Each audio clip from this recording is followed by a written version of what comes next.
Hey YouTube, it is Easy Prepper 101, and today we're going to talk about the pros and cons of what went right with our garden this year and what we did wrong. We had a lot of pros and a lot of cons that we need to grow on. The first thing was a negative thing we're just going to come off with right off the back was this right here. Our peppers. The peppers, we didn't realize that they need the calcium just as much as the two tomato plants that we have in the back there. The tomato plants went very well this year. We got a lot more. We just still pick some right now. And the date that we're actually filming this is not August, but October 19th. And we just picked some. And as you can see, we'll kind of zoom in here a little bit, that we'll move the camera in there. But we still have some tomatoes growing on some of them, as you can kind of see. So we're going to kind of leave those out there just to see if they're going to maybe still continue to grow, but we'll end up finding out what's going to happen. But having the peppers in with the tomatoes was a bad thing, especially in our box that we had. So what we're going to do next year to change that is we're going to take the two tomato plants and we're actually going to be moving them over to where we had the potatoes, which is this box here. So that's the one thing we're going to be doing next year, is giving the tomatoes their own. And we're actually going to add maybe one more tomato plant to get more, but I'm going to do a little research to see, because I don't want to have maybe add that third one and we don't get as much tomatoes as what we did. So we're going to kind of see what we're going to want to do there. So the tomatoes was a great thing. The peppers was bad because of what, like I said, they were, needing the same nutrients. Now for the cucumbers, those did absolutely great. And as you can see, when we film and we scroll in over, not scrolling, but when we zoom in, you'll see we're still producing cucumbers. Granted, they're not going to be as big as what we do, but we do have some on the other side. We'll kind of show you. But as you can see, the cucumber plant is starting to die. But if we pan the camera down,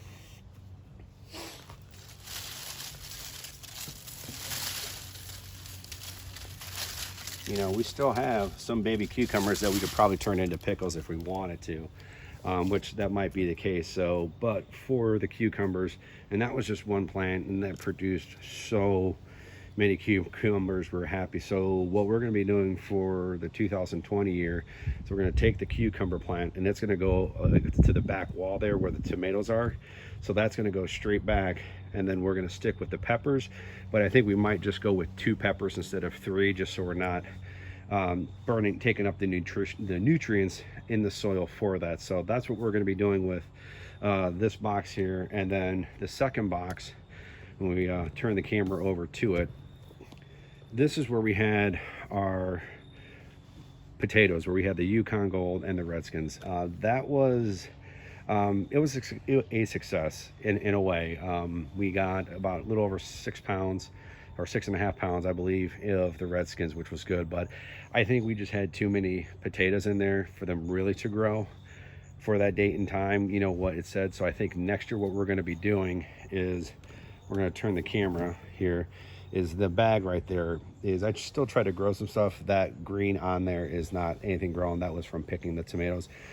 We're going to order of those. We're going to order one more of those, and then we're going to order 2. We're going to order a total of 3 more greens. So we're going to have a total of 2 tans and 4 of the greens. And we're going to do the Redskins and those next year instead of in the box. And this is the box, like I was saying, that's going to be where the tomatoes are going to be. But then we're going to be adding some stuff to the garden. So in the spot that we're going to pan here, as you can kind of see, this area, we are going to be making a bigger box to probably do maybe some pumpkins or squash or gourds. So we're going to be trying something new, but building another raised bed, because very happy with what we did there. Now the one thing we're going to show you when we come over here, as you can see, the eggplant plant is no longer outside because it's starting to get cold and frost. We've actually moved that indoors, and we'll show you where we actually have that, and it actually is going to be getting a lot of sunlight. We'll talk about that in a second. All right, guys, here's the eggplant that we had that used to be outside, that we now brought it inside. And the reason why we brought it inside, and we brought this in a few days ago before we got the frost, was because we started to get more buds, kind of like what we have here. I'm trying not to damage to hurt the plant, but starting to get more of these like we have here and that. So we decided to give it a shot to see, bring it inside to see if it'll still grow.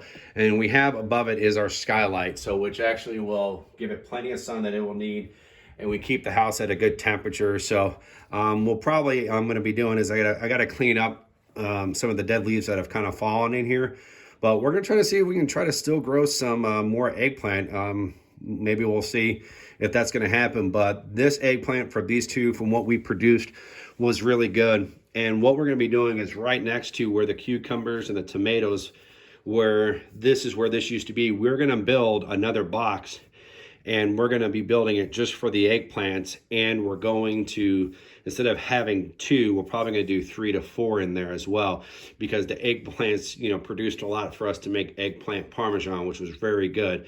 So that's going to be, you know, one of the key factors with the eggplant is building a box to see if we can get more out of it. But as you can see, this eggplant is still producing. Yeah, we have some yellow leaves, which is to be expected, but if you look at all these buds, the flowers, you know, they're still growing. So we're going to try to see if we can continue to grow, and if we start to get more success from this, growing it inside, especially during the winter time and that, we'll do an update video to let you know. And then the last thing here, we'll move the camera, is we're going to show you how much potato or tomatoes we actually got. So as you can see, you know, some are ripe, some aren't, but this is a lot. Now we haven't weighed this yet to see how much we have, but we'll do a weight test. Well, I'll let you know maybe by the end of the video how much this weighed. But you know, for all of the tomatoes, very happy with what we grown. As you see, we got a lot of tomatoes. We actually just made a batch of sauce, so if you didn't see that video, I'm going to put that in the description so you can see how we make the tomato sauce. So we're hoping with all these get ripened, we should be able to make one more batch. One reason too, I forgot to mention, is the reason why we picked all the tomatoes was we got a hard frost, and then, as you can see when I pan this up, the cucumber plant just did not like that. But even though the tomato plants are still striving, they're still growing, in that it just didn't like it. I mean, we're still growing as when we bring the camera, as you can see, you know, we're still producing little ones like this. So here's one here and another one. So I mean, it's still producing, but it just, that frost did not like that, and which is to be expected. But that's the reason why we ended up picking all of these tomatoes. So we're really hoping probably within the next week or two that these will all turn nice and ripe and we can make tomato sauce.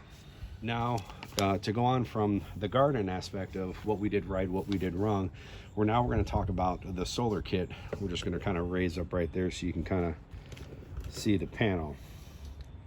As you can see, those are working. This solar kit worked out very well this year, did not have any issues. We have decided to leave the solar kit up for the entire winter. We're going to see how that does. We're going to leave it connected to the battery and charging. The only thing we will do with the battery and the inverter is we'll probably take like a plastic bag and counter cover so nothing gets wet or nothing gets damaged on the inside. But now what we're going to do is we're going to pause the video. Now we're going to go over to the rain barrels and the transfer pump and the hose barrel and talk to you about that. All right, for the hose reel, this worked out fantastic. Then when we got that at Costco, this was its weight in gold. Took time off instead of having to coil it up by hand, keeping it, you know, this nice and organized.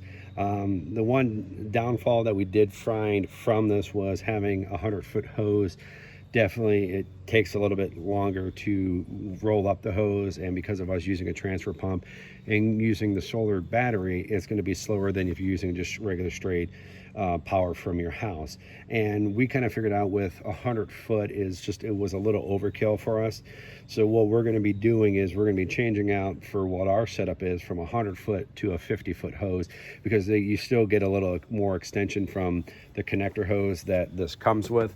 So, but all in all, this was a great buy. I would definitely recommend, even if you're just going to hook this up to your house and use it, you're going to love it. It's a great product. I got a video for this. If you haven't seen this, I'll link this down in the video, and all the stuff that I had from building the boxes, from the hose reel to how I did the transfer pump here we're going to talk to even installing the rain barrels. I'm going to put those in the description, so if you want to go back and watch those, you can. And now what we're going to do is we're going to move the camera over to the transfer pump. So we kept the tarp on there, which was good. The bungee cords broke because they were kind of older ones, but it still did the job. But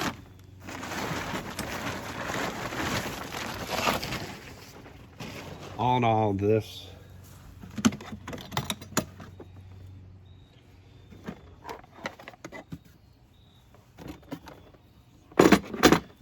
box worked out fantastic for what it was all purpose to do for the transfer pump. And that you know, I've got some great comments on this. This did everything I wanted it to do and more.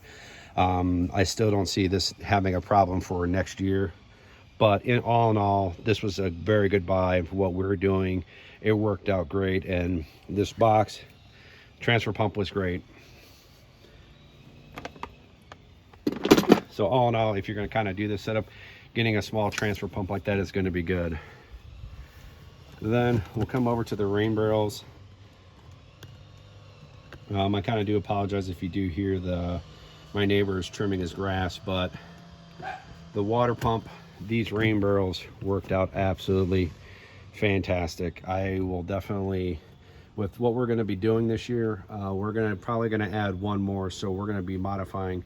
We're going to take this first barrel here, we're going to probably put another concrete slab to raise this up. Then we're going to do the same thing with down here. We'll probably level this out and maybe put one concrete slab, and then we're going to move right next to where the rain gauge is. We're going to put the next rain barrel right there, and we'll dig down so it'll just be kind of a cascade, so the water will flow right. Now, using these rain barrels were absolutely fantastic. We did not once run out of water, and not once did I have to take that hose and transfer it from that spigot to the other one. So we never really truly ran out of the 50 gallons. Now granted, sometimes it would transfer the water from the back, the hose is back there, but all in all, we never ran out of water. So I was debating on what we're going to be doing for next year, maybe getting 2 rain barrels. But I think in the end, for what we ended up using this year, I think I'm okay with just buying one more, because we're going to have more square footage that we're going to want to water. So I think getting one more to make a total of 150 gallons saved up for our garden is going to be a good thing. All in all, these water kits the water rain barrels were fantastic to have. Like I said, I know you can probably build them and make them cheaper in that, but we kind of went with these because we just liked them nice and quick and simple.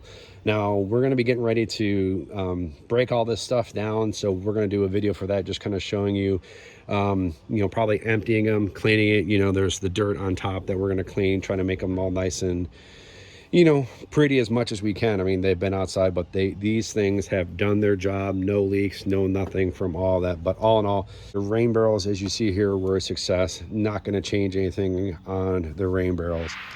Here's this box that we have all of our solar equipment for the battery, the inverter, the solar charge controller in there. This worked out great. Everything stayed dried.